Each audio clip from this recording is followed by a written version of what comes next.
绝区林第一火系马塔巴塔战神11号，他终于来了，请抽到小伙伴把1打在东屏上。绝区林当太辅，相信当抽到11号的神将，一定对他有不少疑问。本期视频就要为大家深入解析一下11号，并总结一些大家关心的问题予以解答。图的东侧萌新路程攻略也是已经整理完毕，感兴趣的小伙伴可以3连关注后前往主页查看。大家有疑问的话，欢迎在弹幕评论提问。3连专注武将，后续能第一时间获取绝区林最强攻略。11号定位火属性近战主 C， 同时还是绝区林目前操作收益最高的输出角色。他不仅拥有优秀的攻击模组和技能倍率，同时持续战场和速切爆发能力都非常出色。作为主 C 而言，翻油场合极为宽泛，凭借着断绝全油的附魔附带率和对私人敌人的特动征服，让他的伤害上限丝毫不弱于限定5星。这种需要一定输入手法，但整体并不繁琐的设计思路，也让11号的连招反推变得极为优秀。只要你能把握好他的出招节奏，在实战中实现刀刀烈火，那么11号绝对是目前绝区林中爽胆最强的代言人，没有之一。再加上下位殷勤选择面丰富，通关第2章即送专辅大本熊，东侧后又推出了2位 A 级的强力队友。整体来看，11号绝对是绝区林 1.0 版本最值得平民培养的主系输出。所以准备第一时间毕业11号老婆的小伙伴，请在弹幕里投波1吧。普通是11号伤害占比最大的输出手段，普通动作都有4段，常规情况下都笃定为物理伤害。而当我们根据一定的节奏点按普通时，即可发动更为强力的火属性斩击，火力镇压。火力镇压的倍率是常规普通的 1.7 倍左右，整体提升极为惊人。所以实战中我们一定要把控好11号的普通节奏。理论上讲，就是要让11号每次普通保持有 0.3 秒左右的剑德，伤害最高的第4刀只要有 0.5 秒的剑德。当然，这种精确到秒的操作，大家肯定会觉得很抽象。所以目前有套顶级方案，就是按照最近很火的马塔巴塔的节拍来点按普通。实测这个方案基本可以让11号刀刀烈火，全程爆炸输出。马卡巴卡阿卡瓦卡米卡巴卡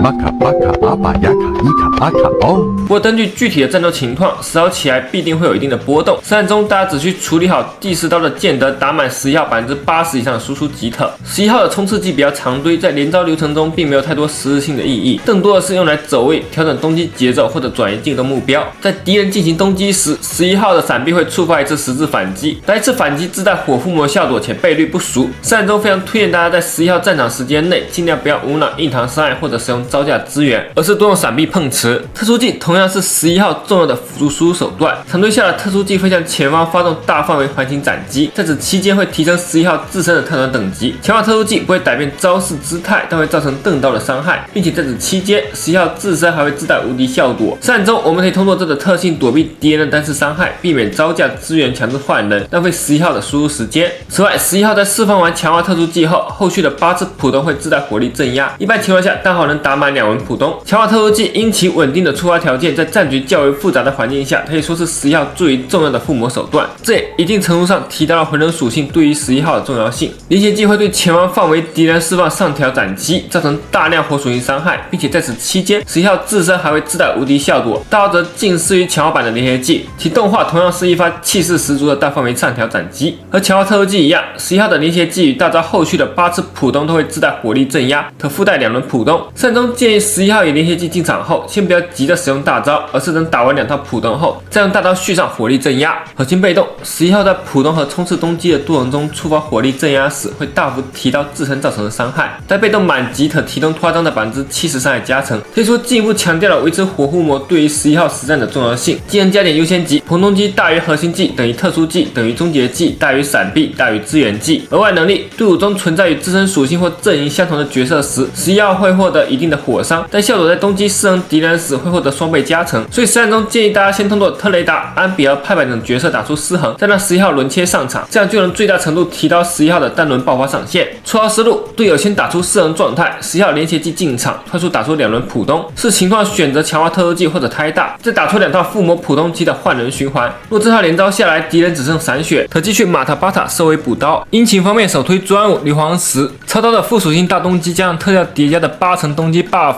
直接让11号达成全游第1的动机面板，最大程度发挥它的刀倍率优势。其次推荐有双爆加成的强攻殷勤 A 级殷勤降龙转子，不仅能提供不俗的暴击加成，暴击后还会触发一次额外伤害，算得上是目前最优质的专武下位替代。此外，如果抖到猫鼬专武，也能拿一点11号堆冬季白值，都没有的话，则建议用真专武下位星辉引擎，前期可用 B 级引擎月相望与月相会来进行过渡。驱动盘方面，这套首选盐域重金属，作为火系专属驱动盘，不仅能为11号提供长度10%的火伤加成，在冬季内处于灼烧状态下的敌人时，还能大幅强化11号的暴击属性。二件套则首选啄木鸟电音和盐域重金属同理，套装效果的8%暴击可以很好的补充11号缺失的双爆城区。携带大月塔等暴击殷勤、暴击词条溢出的情况下，则推荐选择河豚电音，能为11号提供一定的穿透加成，增加对后期刀防单位的输出能力。主词要推荐4号位暴击，5号位火伤，6号位百分比攻击力。副词要推荐双爆大于百分比攻击力大于穿透。由于11号的额外能力，燎原在队伍中存在同属性或同阵营角色时，会获得一定的火伤和4人增伤，再加上目前还没有他的同阵营角色，所以其配对最好能再携带一位火系队友。目前最主流的11号配对就是携带熊德加任意击破角色的双火直伤队。这套阵容的主要优势在于熊德、安比都用白嫖，前期性价比较高。有条件的话，可以把安比换成锤妹狼德，其中锤妹不仅能吃到额外能力加成，还可以和熊德合作打出全游唯一的组合技。当他俩同时出战时，就会触发特定的协同攻击，或者熔炉升温效果，并进一步提升招式威力。就算是 BOSS 吃满这一套组合锤，也得接近破防。帮部选取方面，常规选择标速部或泪眼部，有锤妹首选阿全，也可以选用11号加派派加露西的混伤异常玩法，善中火支援露西专业加东，派派作为战场核心，一直转圈圈前场打击破，等敌人失衡之后，11号连携上场，迅速打完爆发再进行轮切。这套阵容不仅同样能吃满3的角色的额外能力，而且属于混伤体系，面对火上敌人时效率更高。